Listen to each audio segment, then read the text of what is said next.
Manickam, the Chairman and Managing Director at Sakthi Sugars. So Manickam, allow me to observe that this is what, the fourth SOP that has been received by the sugar industry. We're also being joined by Abinash, Verma. What did you make of today's cabinet decision? Some of it was expected last week. For whatever reason, it was not announced last week. So additional funds, additional interest subvention on bank loans up to 12,000 crore rupees. How important or crucial is this? It's good for the government and it's good for the farmers, but I don't know how far it's going to be good for the industry, because we are getting more burden on our balance sheet. And also, I think this month they release more sugar, which will make the sugar prices go down. So, unless they really give us a comprehensive solution for the debt, there's no solution at all for this industry. So, okay, it's welcome as a temporary measure, but I don't think it's going to be really good for long term.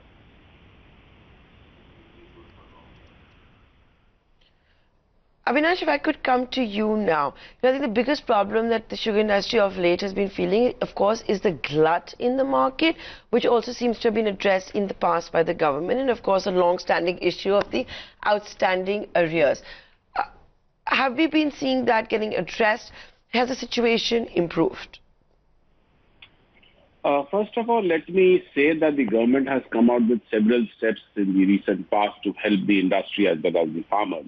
The basic objective has been to try and address the cane price arrears of the farmers. And these are all, as mentioned by Mr. Manickam, these are all temporary measures to give us more funds so that we are able to pay to the farmers or clear the cane price arrears. The cane price arrears currently has crossed about 20,000 crore, which is abnormal, very high at this part of the season. And therefore, the government is coming out with all steps to help us. But the basic problem, as you correctly mentioned, is the problem of surplus sugar that we are holding, which comes about because of surplus sugar cane in the country. Now, immediately, let me also react on the immediate decision that we are talking about today, that the government has approved a number of, the government has approved ethanol loans for projects. Hello?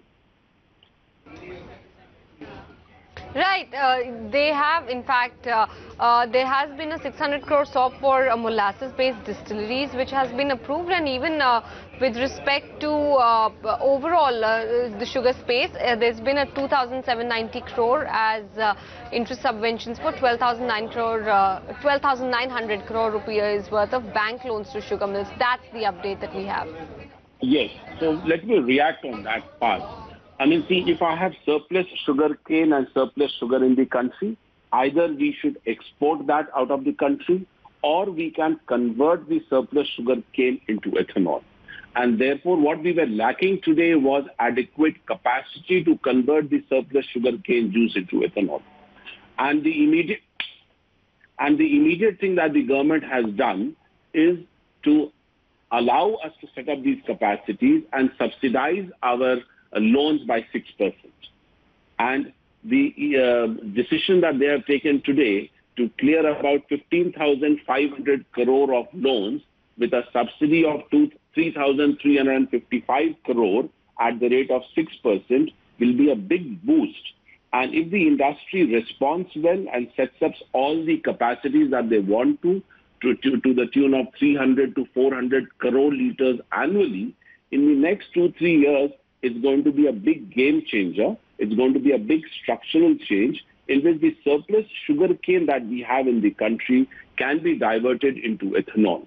So not only will it help the country reduce its dependence on petrol, imported crude oil, to that extent, but it is going to help the industry balance the surplus sugar in the country.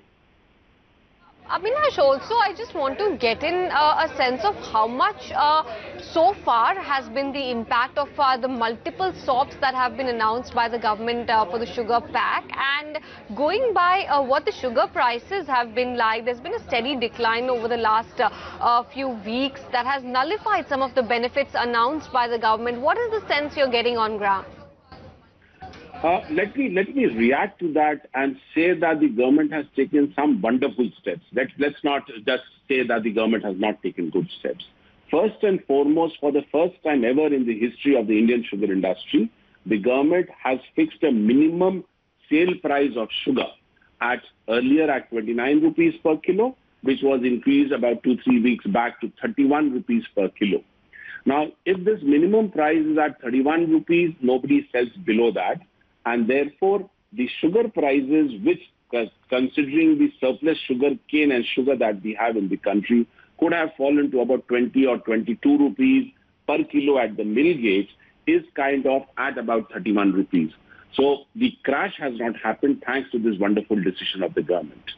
Now, as far as clearing the cane price areas of the farmers are concerned, obviously we do not have enough cash flows because the 31 rupees is still slightly short of our cost of production.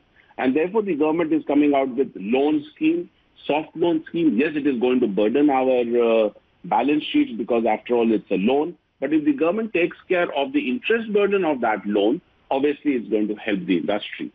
The biggest decision of the government has been to help the industry set up ethanol capacities, the second part that we are seeing today. So if we include the first part approved by the government earlier sometime in, I think, July, then put together the government has approved a loan of 20,000 crore or 21,000 crore for the ethanol capacities in the industry.